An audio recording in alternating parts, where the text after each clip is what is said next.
In the beginning, I think a lot of people did not believe that this could be done at all. A real unique and valuable piece of art. The thing that makes the great Bugatti. The Jesko V8 is a redevelopment of our previous Koenigsegg V8s. I mean, it's a step-by-step process that we have evolved over the last 20 years.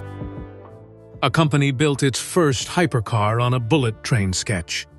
On one side, Bugatti, the legacy of Ferdinand Piëch, a man who turned impossible numbers into production reality and created the first true hypercar with the Veyron.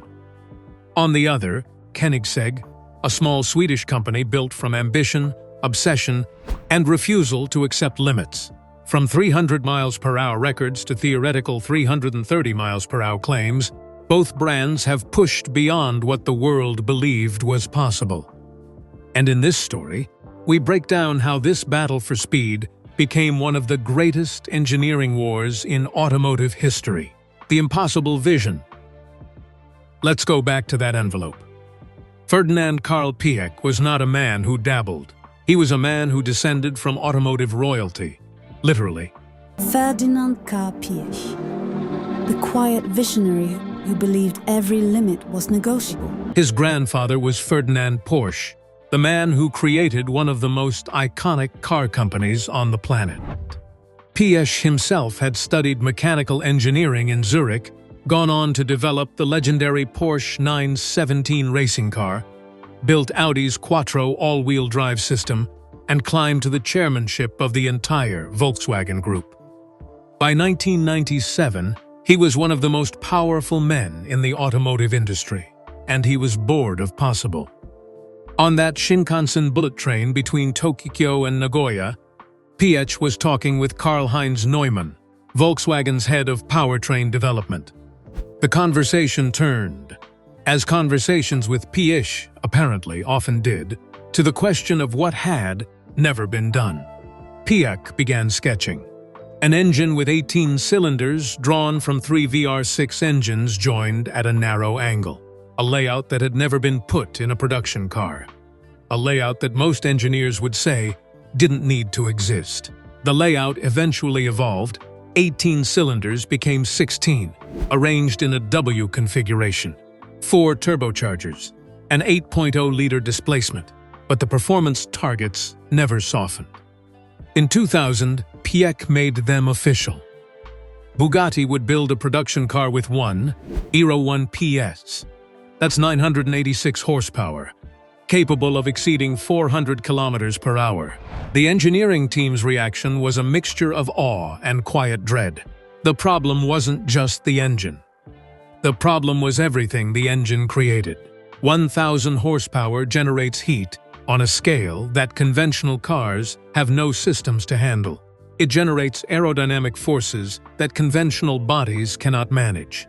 It demands tires that at the time simply didn't exist. Michelin had to develop an entirely new tire category. The car needed 10 radiators. 10. Most performance cars manage with 1. The transmission had to be custom-built from nothing. The brakes required new carbon-ceramic compound technology. The chassis needed to be rethought from the ground up. Every component supplier Bugatti approached either said it couldn't be done or came back with something that needed to be thrown away and redesigned. The development period stretched from a planned few years into the better part of a decade. And through all of it, Piëch held the line. No compromise, no softening of targets, no lowering the ceiling to make the engineers' lives easier. In 2005, the Bugatti Veyron 16.4 launched to the world. The numbers were not just records, they were a redefinition of what the word car could mean. But even those numbers miss the real achievement. Piëch's ambition had never been just raw speed. His ambition was a car that could hit 400 kilometers per hour in the morning and be a civil, luxurious, comfortable machine by evening. Not a race car, not a stripped-out track weapon. A road car with air conditioning, a stereo, and enough refinement that you could hand the keys to a valet without him putting it into a wall. That combination, that paradox of violence and elegance, is what broke the minds of everyone who saw it. Speed records had been set before, but nobody had ever combined that kind of performance with that kind of livability. Bugatti hadn't just built the fastest car, they had invented an entirely new category, the Hyper GT. The industry had to respond. McLaren, Pagani, Hennessy, every exotic manufacturer in the world suddenly had a new benchmark to measure themselves against. The Veyron didn't just raise the bar. It moved the bar to a floor. Bugatti is, beneath that beauty, you've got engineering perfection. It is the soul and the heart of the car. Nobody had previously thought was the ceiling. And in a converted military base in Ängelholm, Sweden, a young man looked at those numbers and didn't feel defeated. He felt motivated. Christian's impossible dream. Christian von Koenigsegg was 5 years old when he decided he was going to build a car. He'd watched a Norwegian stop-motion film called Fleklepa Grand Prix, the story of a bicycle repairman who builds his own racing car and beats everyone who tells him he can't. For most children, it would have been a fun afternoon. For Christian, it was apparently something closer to a life plan. Growing up in Sweden, he was the kind of kid who took things apart. Appliances, toys, anything with moving parts. To understand how they worked, he got a job washing cars at a local Suzuki dealership as a teenager. He bought and resold cars and machinery to fund himself. He studied the engineering of performance vehicles the way other teenagers studied music or sports, obsessively, completely, with no goal other than understanding. What he did not do, and this is crucial, is go to engineering school. He never earned a formal engineering degree. He never worked for Ferrari or Porsche or Aston Martin. He never paid his dues inside a major automaker's design department, learning how things were done, so that he could one day do them slightly better.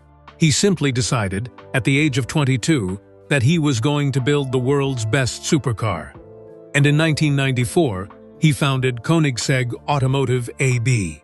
The initial funding was a combination of personal savings from his previous business ventures and a $200 zero grant from Sweden's Technical Development Board.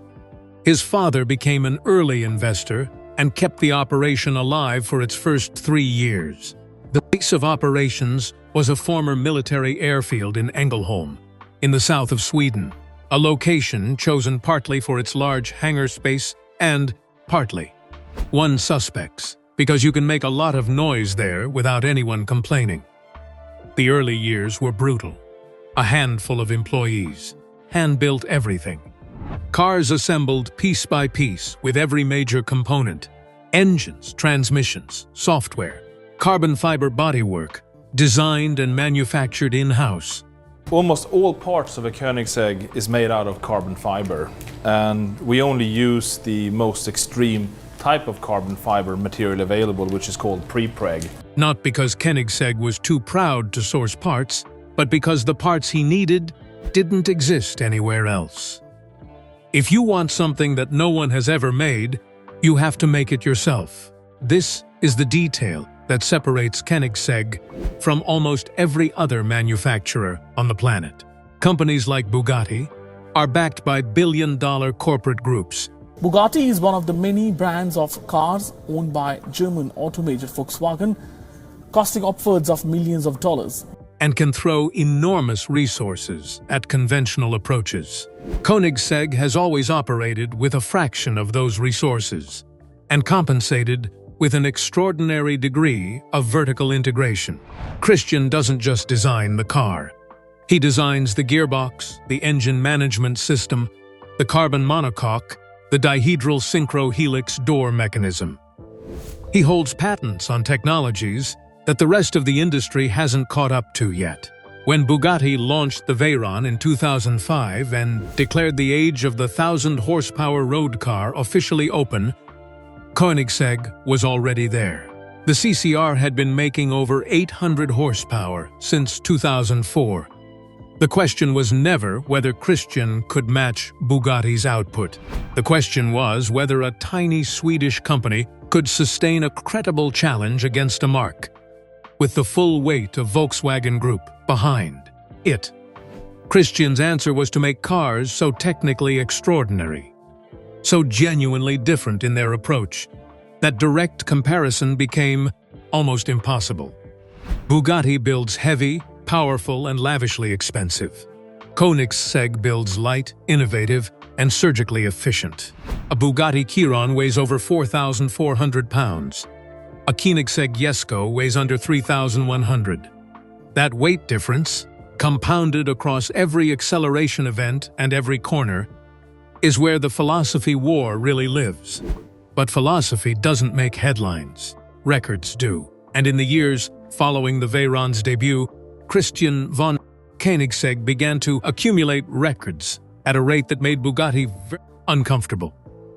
The record wars begin. Here is what a speed record war actually looks like from the inside. Not a single dramatic confrontation, but a slow, grinding series of attacks and counterattacks spread across years. A record broken, a response built.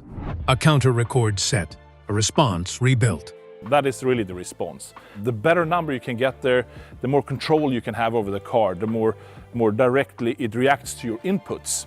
Each move requiring years of engineering work, millions of dollars, and the kind of institutional will that most companies simply run out of.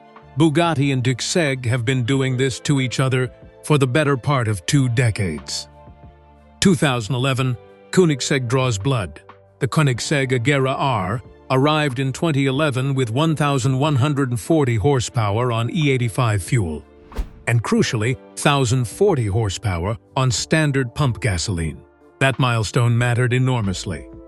It was the first Koenigsegg to crack 1,000 horsepower on the fuel most people could actually buy. Bugatti had been the sole occupant of that territory. Suddenly, it wasn't alone. Koenigsegg was no longer playing in a different category. They were playing in Bugatti's category, and their car weighed significantly less. 2017, the Nevada Run. October 2017, a closed stretch of Nevada highway. A single Agera RS, owned by an American buyer who, by most accounts, simply demanded that Koenigsegg prove what his car could do, was pointed at a horizon and told to go. The car ran 2 directions. Speed records require a 2-way average to account for wind and gradient. In one direction, the Agera RS hit 284, 55 miles per hour, faster than any production car had ever gone in a single run, ever, in recorded history. The 2-way average came out at 277, 9 miles per hour. Officially, the fastest production car in the world. To put 277, 9 miles per hour into human terms, you are covering roughly 407 feet per second. A football field every 0.73 seconds. The ground ahead of you is not scenery. It's a blur. The cockpit is not a cockpit at that point. It's a capsule with a countdown attached. The record that Ferdinand Piëch had set with the Veyron. The record that the Chiron had carried forward. Gone. Taken not by another vast corporate program, but by a small Swedish company and a car built by people who genuinely, deeply love what they do. Bugatti did not respond quietly. 2019, Bugatti crosses 300. On August 2, 2019, on a closed section of the Eralesien test track in Germany, a specially prepared Bugatti Chiron Supersport 300 Plus was driven by factory driver Andy Wallace through the speed traps. I'm Andy Wallace. I spent 32 years as a professional racing driver. I now work for Bugatti as an official driver. As far back as I can remember, I've always been interested in cars. At 304.773 miles per hour. 304 miles per hour. For context, this is faster than many light aircraft can fly. A fighter jet at low altitude barely covers this ground. The barrier of 300 miles per hour in a road car had been considered for years as essentially the equivalent of the 4-minute mile. A theoretical number, a psychological wall, something that the physics of tires and aerodynamics and air density made genuinely questionable whether any production car would ever reach. Bugatti reached it. 304.773 miles per hour. Verified. Official. The first production car in history passed 300 miles per hour. It is worth noting that this was a one-way run, not a two-way average.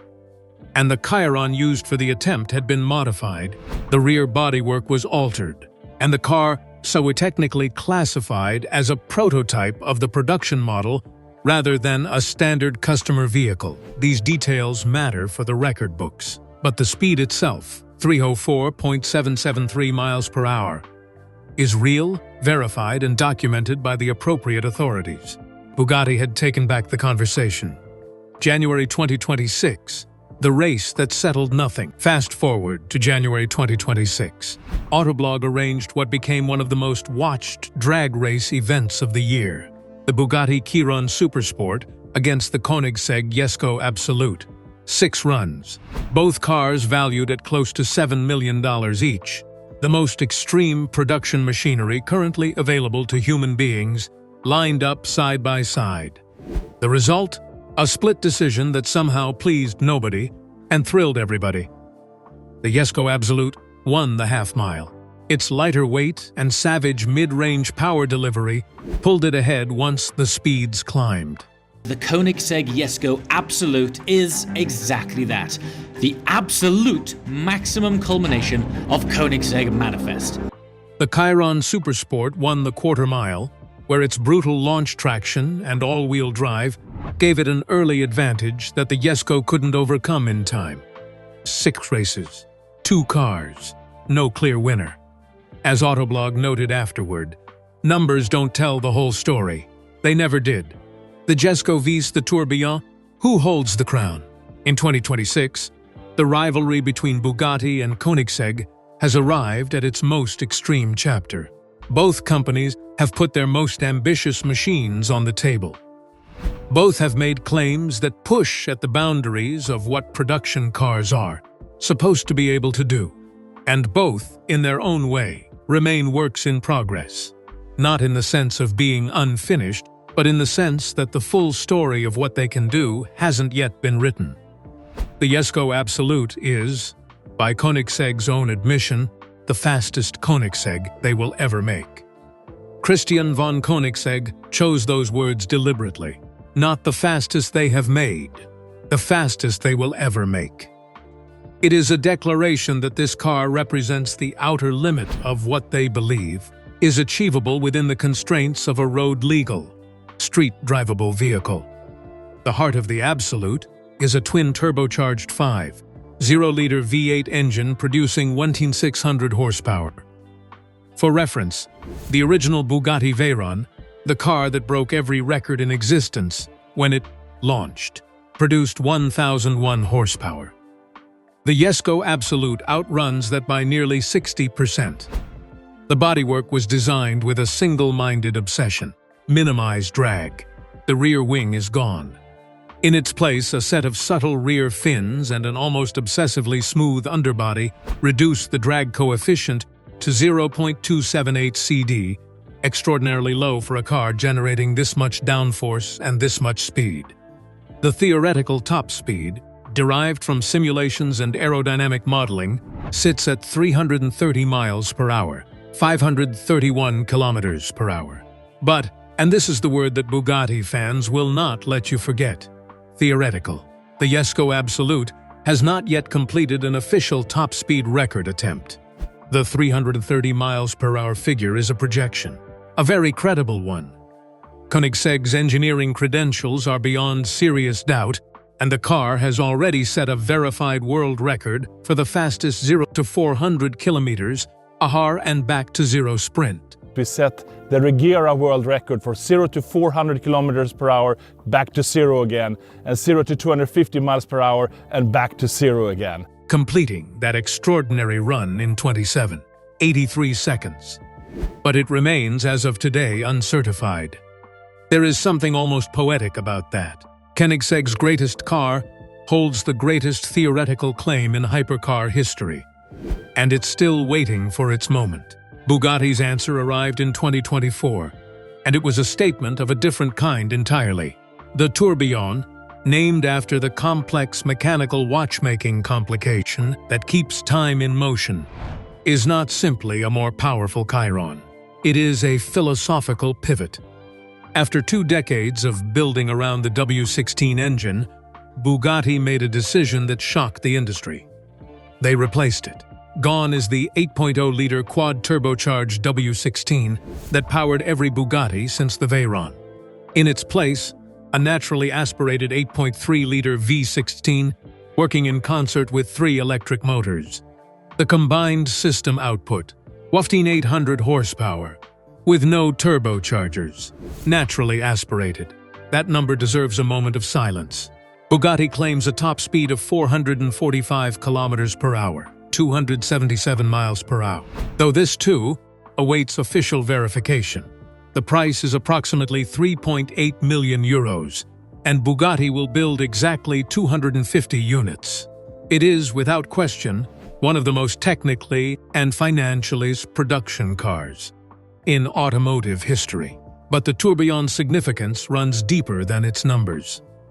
It represents Bugatti choosing to evolve rather than simply escalate. They could have built a W16 with more turbos and more boost. They chose instead to fundamentally re-engineer their powertrain philosophy. The naturally aspirated V16 is not the obvious choice for maximum horsepower. Turbocharged systems can achieve higher numbers with less displacement. The V16 is the difficult choice. The choice made for the texture and character of the power delivery, not just the peak figure. In 2026, Bugatti also unveiled the FKP Homage as part of their Solitaire program, a $20 million one-off that directly honors Ferdinand Piëch and the Bugatti honors the man who dared first. Over 1,000 horsepower and 400 kilometers per hour. Elegance without compromise. Not as a challenge, but as a promise kept. A solitaire homage to Ferdinand Piëch. Original Veyron, carrying the W16 engine as a tribute to its legacy. 2 cars in 1 year, at opposite ends of the philosophy spectrum. One looking forward, one looking back with reverence. Set them side by side, and the philosophical war becomes almost architectural. Koenigsegg. Every gram of weight removed is a performance gain not requiring a single additional horsepower. Bugatti. Every extra horsepower is a statement of what engineering ambitions looks like when money is no object. And heritage is the lens through which everything is filtered. One brand looks at the problem from the direction of subtraction, the other from the direction of addition. Both, honestly, are extraordinary. Both cost more than most people will earn in their lifetimes. Both represent the absolute outer boundary of what road-legal vehicles are currently permitted to be.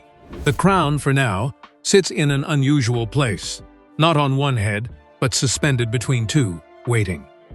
So who actually won? Here is what the record books say as of today.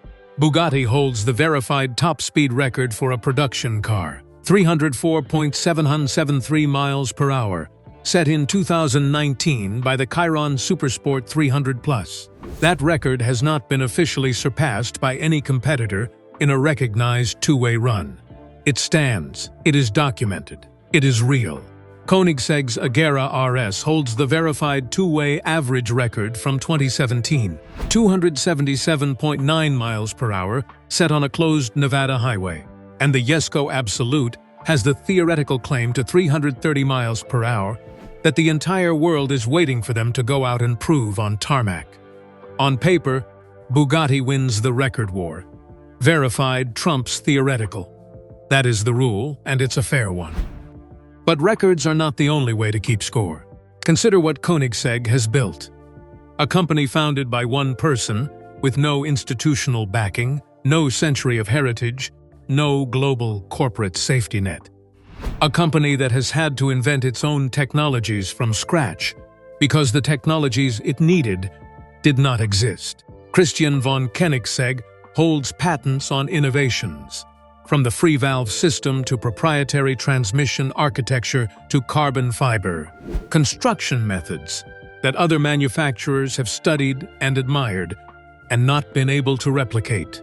He built a brand that made the hypercar world take Sweden seriously. He made cars so technically radical that Ferrari and McLaren engineers have shown up at Ängelholm quietly to see how it was done. And consider what Bugatti represents. Over 115 years of history. The name of a marque that raced at Le Mans before most of the companies currently calling themselves performance manufacturers even existed. The engineering lineage of the Veyron, which genuinely did invent the modern hypercar, running forward through the Chiron and now into the tourbillon. Each generation pushing the limits of what the concept can mean. A verified 300 miles per hour barrier that held for years and may hold for years more. These are not equivalent achievements. They're not the same kind of achievement. That's exactly what makes the rivalry so compelling. Ferdinand Piëch proved that impossibility is sometimes just another engineering problem that hasn't been solved yet. He threw enormous resources and an extraordinary mind at a target no one believed was reachable, and he reached it. That is one kind of courage. The courage of the powerful man who refuses to accept limits even when the world says they're sensible. Christian von Koenigsegg did something different. He refused to accept limits in a situation where accepting them would have been entirely rational. He had every reason to scale back his ambitions, to build something achievable, to grow slowly and carefully inside his means. He chose not to. He chose to compete against the most powerful automotive organization in the world, on his terms, from a position of almost no material advantage, relying almost entirely on the force of his own ingenuity. That is a different kind of courage. It might, depending on how you score these things, be the rarer kind. The Jesko Absolute hasn't run its record attempt yet. The tourbillon hasn't been officially speed tested. The rivalry is, as of this moment, genuinely unresolved. A 2026 drag race that ended split down the middle somehow captures the whole thing perfectly. These machines are so close to each other, at the absolute extremes of performance, that the question of which is better may be unanswerable with any meaningful precision. And maybe that's fine. Maybe the point isn't to find a winner. Maybe the point is that two very different visions of what a car can be are pushing each other to places that neither would reach alone. Bugatti needs Koenigsegg to keep it honest. Koenigsegg needs Bugatti as the mountain it has spent 3 decades climbing. Without the rivalry, both would be lesser. In the end, there is no simple winner in this war of machines. Bugatti holds the official crown with verified top-speed dominance. A legacy built on Piëch's impossible vision turned into reality. Koenigsegg, meanwhile, owns the spirit of disruption. Lighter, faster in spirit, and constantly pushing theory beyond proof. One represents power through scale and heritage, the other through innovation and defiance. But the real story is not the numbers. It's the collision of two philosophies that refuse to back down. And as the Jesko Absolute waits for its official run, and the tourbillon redefines Bugatti's future, one truth remains. This rivalry didn't just build faster cars, it redefined what fast even means. So let's discuss where this race goes next.